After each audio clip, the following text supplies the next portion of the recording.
শামসুল উলামা আইনায়ে জামালে আহমদি জামানার মুজাদ্দিদ হযরত আল্লামা ফুলতুলি সাহেব কিবলা রহমতুল্লাহি আলাইহির অন্যতম খলিফা রহনুমায়ে শরীয়ত ও তরিকত উস্তাজুল উলামা শাহ সুফি প্রিন্সিপাল আল্লামা শোয়েবুর রহমান বালাউটি সাহেব রহমতুল্লাহি আলাইহির ইসালে সওয়াব মাহফিল। আজকের এই মাহফিলে উপস্থিত উলামায়ে কেরাম, সামিন এজম,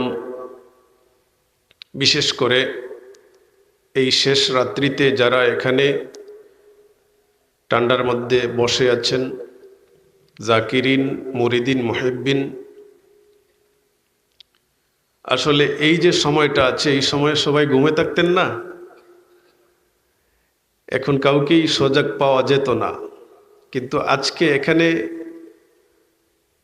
যারা এলাকার হয়তো ওনারা চলে গেছেন, তো দূরের মেহমান যারা এখানে আছেন বা আশপাশেরও যারা আছেন, এই যে বসে আছেন, এই বসার মধ্যে একটা বরকত পাবেন তো আশা করা যায় কিনা? আল্লাহ আমাদেরকে দান করবেন। এই যে নিয়ত করে এসেছেন যে না, বালাউটি সাহেব বাড়িতে যাব, ইসালে সওয়াব মাহফিলে আমরা সারা রাত্রি থাকবো, আর ওই শেষ রাত্রিতে আপনাদের সাথে এসে আমরা সামিল হয়ে আমরাও আপনাদের মতো সওয়াবের আশা করি। আপনাদের সাথে আমি নিজেকে তুলনা করতে পারবো না, কারণ এই রাত্রিতে উপর থেকে কুয়াশা পড়ছে আর আপনারা বসে আছেন। আলহামদুলিল্লাহ, আল্লাহ আপনাদেরকে উত্তম জাযা দান করুন। দুনিয়ার মানুষ সবাই ঘুমিয়ে, আপনারা এখানে বসা আছেন, কালকে সকালে বাড়ি যাবেন।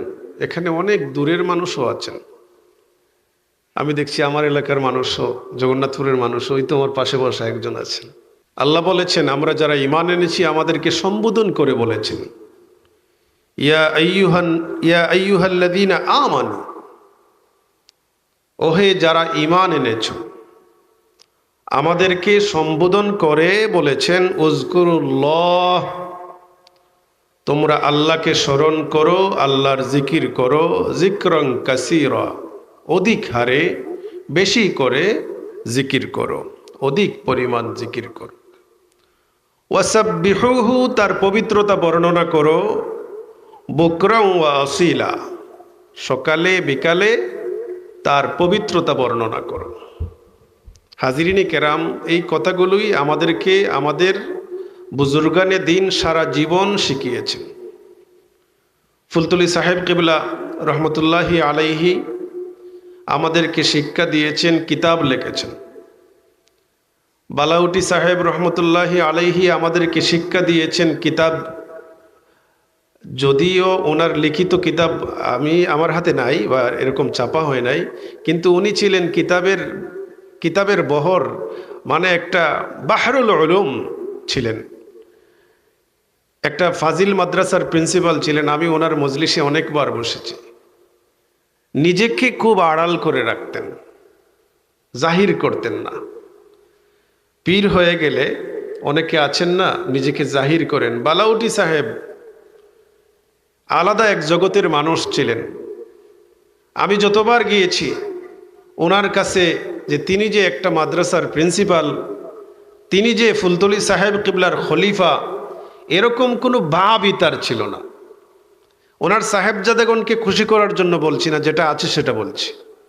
আপনারা যারা দেখেছেন আপনারা এটা বলতে পারবেন। ওই যে ওনার খানেকায় আমি বসেছি, ওনার খানেকায় আমি বসেছি, উনি যেভাবে জিকির করতেন, জিকিরের সময় তার যে মহব্বত ছিল, এখলাস ছিল, অন্য কোনো মানুষের মধ্যে, অনেকের মধ্যেই পাওয়া যায় না এগুলো। ফুলতুলি সাহেব কিবলার কাছ থেকে যেহেতু একদম পার্শ্ববর্তী প্রতিবেশীও ছিলেন, সেরকম ফয়েজ পেয়েছেন। আলহামদুলিল্লাহ, আমরা এমন এক অলির ইসালে সওয়াবে এসেছি। আমরা এখানে যারা বসেছি, আমরা এরকম কিছু জিকির, আবার এটা আপনারা শুনেছেন, জানেন, মুখস্থ আছে, এটা একটু রিভিশন দেব। হাজিরিনে কেরাম, আল্লাহর নবী নূর নবী মুহাম্মদ মুস্তাফা আহমদ মুজতবা সাল্লাল্লাহু আলাইহি ওয়াসাল্লাম বলেছেন, এই যে বাম স্তনের নিচে 2 আঙ্গুল নিচে পীর সাহেবগঞ্জ যেগুলো আমাদেরকে শিখান, আমি এরকম নিজেকে কিছু মনে করি না, আমি জাস্ট এই কথাগুলো যেগুলো ওনারা বলেছেন শিখেছি, এই কথাগুলো বলছি। কলব একটা গোশতের টুকরা, সাদা একটা গোশতের টুকরা। বনি আদম যখন গুনাহ করে একটা কালো দাগ পড়ে যায়, আরেকটা গুনাহ করলে আরেকটা কালো দাগ পড়ে, এরকম দাগ পড়তে পড়তে পড়তে পড়তে এটা কালো গোশতের টুকরা হয়ে গেছে। এটাকে পরিষ্কার করার কোনো মেডিসিন এই দুনিয়ায় দোকান থেকে কিনতে পাওয়া যায় না। রাসূলুল্লাহ বলে গেছেন যে একমাত্র মেডিসিন হলো জিক্রুল্লাহ, আল্লাহর জিকির করা। যদি জিকির করতে পারেন তাহলে কলব পরিষ্কার হবে, গুনাহ খাতা মাফ হবে, যে দাগগুলো পড়েছে এই দাগগুলো মিটে যাবে। আরেক হাদিসে রাসূলুল্লাহ সাল্লাল্লাহু আলাইহি ওয়াসাল্লাম বলেছেন, শয়তান বনি আদমের কলবের মধ্যে আশ-শাইতানু জাসিমুন আলা কলবি বনি আদম, শয়তান বনি আদমের কলবের মধ্যে আসন পেতে বসে থাকে। এই হাদিস বললে আবার অনেকে জানফেরে বওয়া যেটা আছে এটা উঠায় দেয়, না, জানফেরে বসবেন। আসন পাইত্যা বসলে দীর্ঘ সময় বসার পদ্ধতি হলো আসন পাইত্যা বসা। আমরা সিলেটি ভাষায় বলি জানফেরে বসা। দীর্ঘ সময় যারা জিকির করবেন আসন পাইত্যাই বসবেন, দীর্ঘ সময় শান্তি মনে জিকির করতে পারবেন। তো শয়তান যদি এরকম বসে থাকে, কি বলেন, কি বুঝেন যে শয়তান বসছে যাবে না এই জন্য, বুঝতে পারছেন? শয়তান বসছে যাবে না এই জন্য, এই নিয়তে দীর্ঘ সময় বসবে, মানে রাসূলুল্লাহ বলেছেন এরকম। আশ-শাইতানু জাসিমুন আলা কলবি বনি আদম, বনি আদমের কলবের মধ্যে শয়তান আসন পেতে বসে থাকে। ইজা জাকারা, বনি আদম যখন জিকির করে, খানাসা, শয়তান পালায়া যায়। বনি আদম যখন ইজা গাফালা, বনি আদম যখন গাফিল হয়ে যায়, আল্লাহর জিকির বাদ দিয়ে দেয়, শয়তান তাকে ওয়াসওয়াসা দেয়। এজন্যে মুর্শিদুল মুর্শিদিন আল্লামা ফুলতুলি সাহেব কিবলা রহমতুল্লাহি আলাইহি আমাদেরকে শিক্ষা দিয়েছেন, বালাউটি সাহেব আমাদেরকে শিক্ষা দিয়েছেন, মঞ্জুল আলী সাহেব আমাদেরকে শিক্ষা দিয়েছেন, বিলপারি সাহেব আমাদেরকে শিক্ষা দিয়েছেন। ফুলতুলি সাহেব কিবলা এই যে ফুলগুলো রেডি করে গেছেন, ওনারাও নাই। ফুলতুলি সাহেব কিবলা যে ফুলগুলো আমাদের জন্য উপহার রেখে গেছিলেন, ওনারাও চলে গেছেন। আল্লাহ পাক হাসরের এই কিয়ামতের আলামত, যেগুলো আলামাতুস সাআহ, কিয়ামতের আলামতগুলোর মধ্যে অন্যতম আলামত, বুখারী শরীফের বর্ণনা, প্রথম আলামত হলো ইলম উঠে যাবে। অন্য হাদিসে রাসূলুল্লাহ সাল্লাল্লাহু আলাইহি ওয়াসাল্লাম বলেছেন, ইলম কেমনে উঠবে? ইলমকে আল্লাহ সরাসরি উঠে নেবেন না, বরং ইলম উঠে যাবে বিকাবদিল উলামা, উলামায়ে কেরামের ইন্তেকালের মাধ্যমে। উলামায়ে কেরাম ইন্তেকাল করছেন, ইলম চলে যাচ্ছে। আর বর্তমান মাদ্রাসা শিক্ষার যে সিলেবাস, এগুলা দিয়ে আগের ওই আলেম যারা আছেন এরকম তৈরি হবেন না, আর বলেও চিন্তা করবেন না। নিজেরা যদি সিলেবাস তৈরি না করেন, নিজেরা যদি প্রতিটা মাদ্রাসায় মাদ্রাসায় দারুন নাজাতের মতো কিতাব শাখা না খুলেন, ভবিষ্যৎ অন্ধকার হয়ে যাবে। প্রতিটি মাদ্রাসায় মাদ্রাসায় কিতাব বিভাগ দরকার, আলাদা টিচার রেখে ওই আগের যে কিতাবগুলো আছে সিলেবাসের বাহিরে, এই কিতাবগুলো পড়াইয়ে আলেম তৈরি করতে হবে, নতুবা অবস্থা খারাপ হয়ে যাবে। আমার বাবাজিরা তো আমাদেরকে শিক্ষা দিয়েছেন যে শ্বাস প্রশ্বাসের জিকির, শ্বাস টান দিতে লা ইলাহা, ছাড়তে ইল্লাল্লাহ, টান দিলাম শ্বাস, আবার এই নিয়ত করলাম, বা এরকম উচ্চারণ লাগবে না। ফুলতুলি সাহেব কিবলা বলতেন, মুখ জিহ্বা না নেড়ে, মুখ জিহ্বা না নেড়ে আপনি লা ইলাহা শ্বাস যখন টানছেন, ইচ্ছা যেটা নিয়তে, মানে এটা আপনার অন্তরে থাকলেই হবে, অন্তরে থাকলেই হবে। মনে মনে যেটা আর কি, মনে মনে একটা পড়া আছে না, মনে মনে পড়লে কি জিহ্বা নড়ে? ঠোঁট নড়ে? নড়বে না, কারণ ঠোঁট জিহ্বা নাড়িয়ে উচ্চারণ করে, এটা আলাদা জিকির। আর এটা হলো শ্বাস প্রশ্বাসের জিকির, পাসান পাস।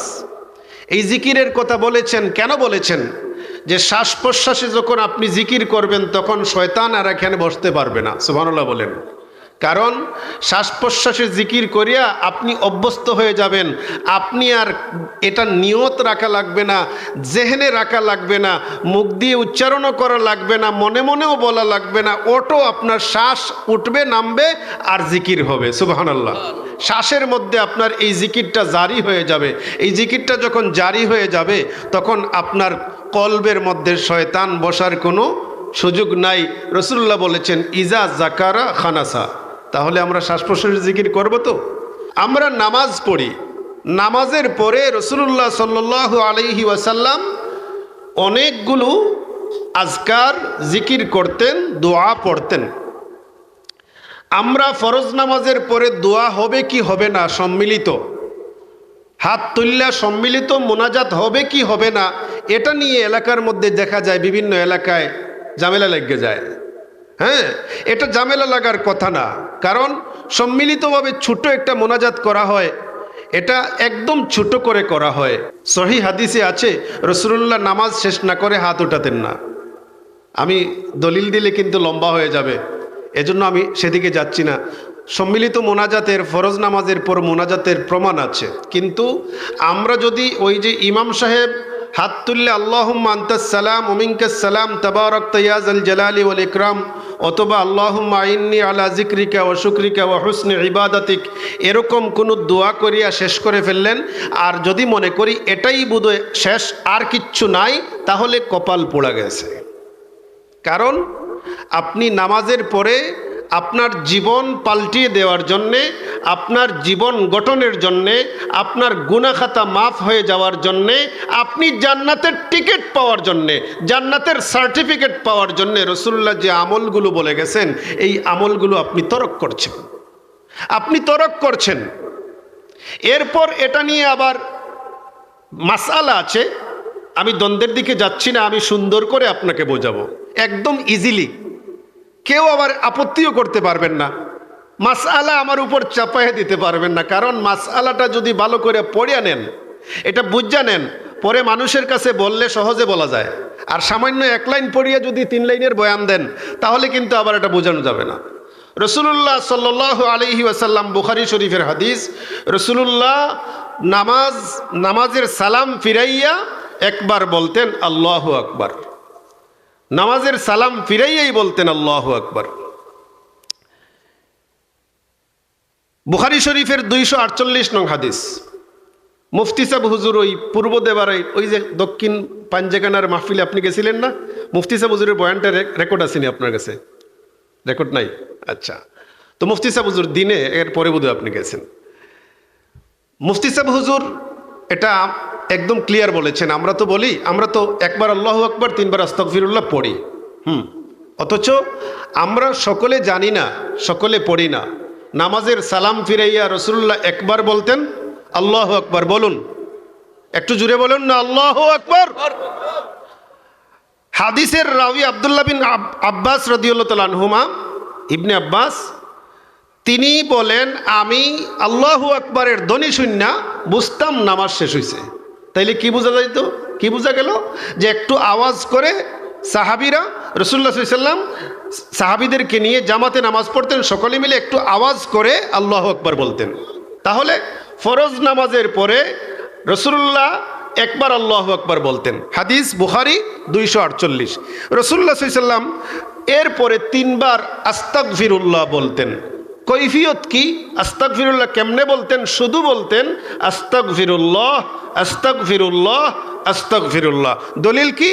সহিহ মুসলিম শরীফের 591 নম্বর হাদিস, তিরমিজিতে আছে 300 নম্বর হাদিস, সুনান ইবনে মাজাতে আছে 298 নম্বর হাদিস। আমি আমার এই বই আল আজকারুন নাবাউইয়া বাদাল ফারিদা, এই বইয়ের মধ্যে এগুলো উল্লেখ করেছি। তো এই যে কথাগুলো আমরা বলবো নামাজের সালাম ফিরাইয়া, আমি ছোট তখন আমার এলাকায় এক ইমাম সাহেব একবার বলছেন আস্তাগফিরুল্লাহ, নামাজের সালাম ফিরাইয়া, নামাজ যে সুন্নত আছে এগুলো শেষ করিয়া মুসল্লি একজন আরেকজনকে বলতেছে, আমি শুনতেছি যে নমাজও কিতা কোনো গুনাহ উনা হইছে নি। আমরার ভাষা তো বুঝেনি, নমাজও কিতা আজকে কোনো গুনাহ উনা হইছে নি। নমাজের সালাম ফিরাইয়া ইমাম সাহেব আস্তাগফিরুল্লাহ বললা, এই যে জানে না। তো আমরা বলবো নামাজের সালাম ফিরাইয়া একবার আল্লাহু আকবার, তিনবার আস্তাগফিরুল্লাহ আস্তাগফিরুল্লাহ আস্তাগফিরুল্লাহ।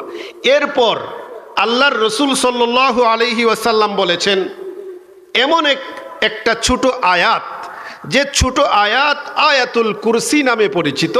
এই আয়াতুল কুরসি যদি একবার পড়েন, এটা আল মুআজাম আল কবির, মুআজাম আল কবির এই কিতাবের 8 নম্বর জিলদের 134 নম্বর পৃষ্ঠায় 7532 নং হাদিস, সুনানুল কুবরা লিন নাসাই এই কিতাবে আছে 9848 নম্বর হাদিস। আয়াতুল কুরসি যেভাবে আমি যে হাদিসটা বলছি অন্য কিতাবে অন্যরকম আছে, এখানে এরকম আছে।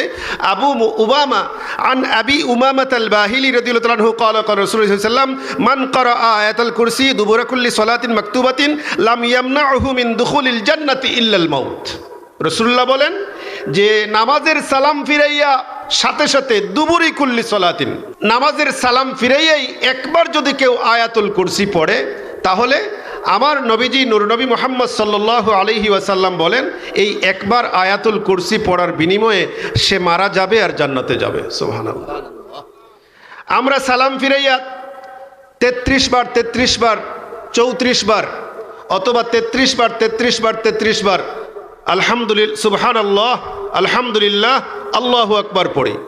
একবার পড়ব লা ইলাহা ইল্লাল্লাহু ওয়াহদাহু লা শারীকা লাহু লাহুল মুলকু ওয়া লাহুল হামদু ওয়া হুয়া আলা কুল্লি শাইইন কাদির। তবে এই কথাগুলো, এই আজকারগুলো আমরা সংক্ষেপে যেটা আছে আস্তাগফিরুল্লাহ আস্তাগফিরুল্লাহ আল্লাহু আকবার, এরপর আয়াতুল কুরসি, এটা আমরা এই সুন্নতে মুআক্কাদার আগে যদি পড়ে নেই তাহলে কোনো সমস্যা হবে না। কিন্তু লম্বা জিকির যেগুলো আছে 33 বারের আমল, এরপর আরও আছে লা ইলাহা ইল্লাল্লাহু ওয়াহদাহু লা শারীকা লাহু লাহুল মুলকু ওয়া লাহুল হামদু ওয়া হুয়া আলা কুল্লি শাইইন কাদির 10 বার করে আছে।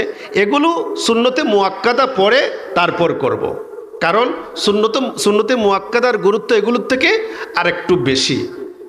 এখানেও যদি কেউ চায়, মুক্তাদি যদি হয়, আল ফাতাওয়া আল হিন্দিয়াতে আছে, মুক্তাদি যদি হয়, ইমাম না হয়ে, ইমাম কিন্তু আল্লাহুম্মা আনতাস সালাম ওয়া মিনকাস সালাম তাবারাকতা ইয়া যাল জালালি ওয়াল ইকরাম এই এতটুকু পরিমাণই বলবে, এই কিবলামুখী থাকবেন, আর তিনি কিবলামুখী থাকতে পারবেন না। এটা হলো মাসআলা। বিভিন্ন কিতাবে আছে, কোনো কিতাবে মাকরু আছে লেখা, কোনো কিতাবে বিদআত লেখা আছে অতিরিক্ত বসা। আর মুক্তাদি যদি হয়ে থাকেন তাহলে আল ফাতাওয়া আল হিন্দিয়ায় আছে, একদম ক্লিয়ার উল্লেখ আছে মুক্তাদির জন্য ফতোয়া হলো তার ইচ্ছা, সে যদি আজকার পড়ে সুন্নত পড়ে তাহলে এটাও তার ইচ্ছা, আর যদি সুন্নতের আগে আজকার পড়ে নেয় তা ইচ্ছা। হ্যাঁ, এটা আপনি পাবেন প্রথম জিলদের 77 নম্বর পৃষ্ঠায়। হ্যাঁ, যে কেউ যদি ইচ্ছা করে মুক্তাদি সুন্নত না পড়িয়ে ওইগুলো পড়তে পারবে, আর সুন্নত পড়িয়ে পড়ে আরও ভালো। ফতোয়া স্বামীতে আছে সুন্নত পড়িয়া পড়া ভালো।